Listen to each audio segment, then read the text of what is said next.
Abstinence.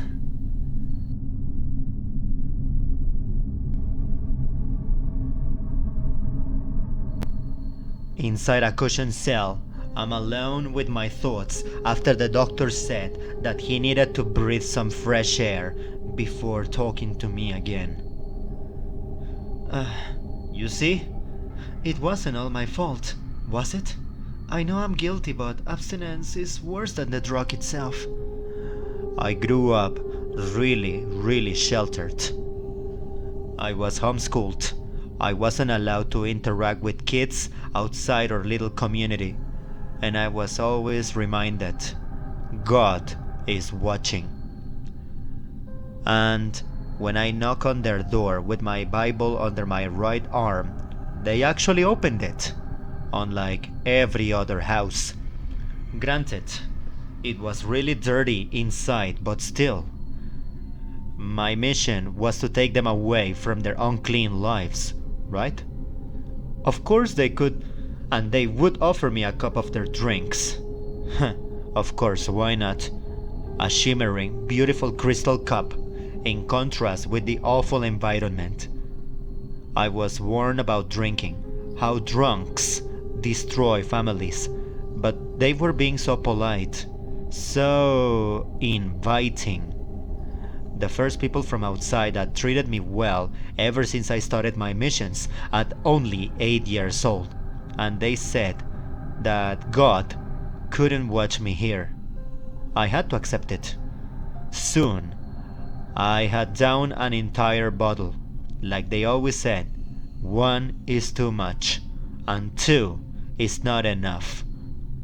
They told me that they knew where I was from, because they were born there too. But they made their flee, seeking freedom. And wasn't freedom great? Wasn't that drink they forbade us from ever seeing sweet and amazing?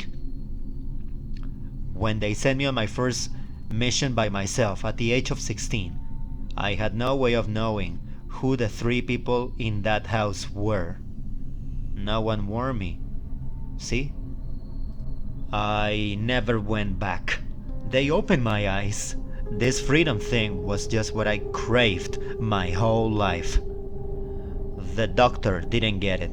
He never even had a taste of it. It makes you sick the next morning. Of course it does. Headache, vomiting, dizziness, etc. I was warned about it too, but it was just so good I couldn't ditch it. At some point though, they just couldn't get any more. And word got around about Jonathan's addiction, and some co-workers even fabricated a story about him drinking in the office bathroom. Without his income, no rent was paid, and we had to turn to begging to sustain our vice. And you know what happens to small-frame, newly homeless boys. Soon, we were roaming hospital garbage cans and messing with needles.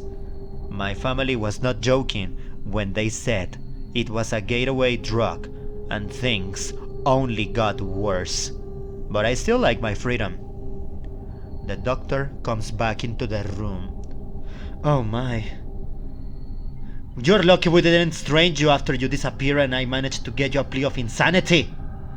I'm sorry, brother. And I know I'm guilty. I know I need to be held responsible for my actions. I know my addiction needs treatment. But I had no way of knowing there were police officers around the blood tank that late at night.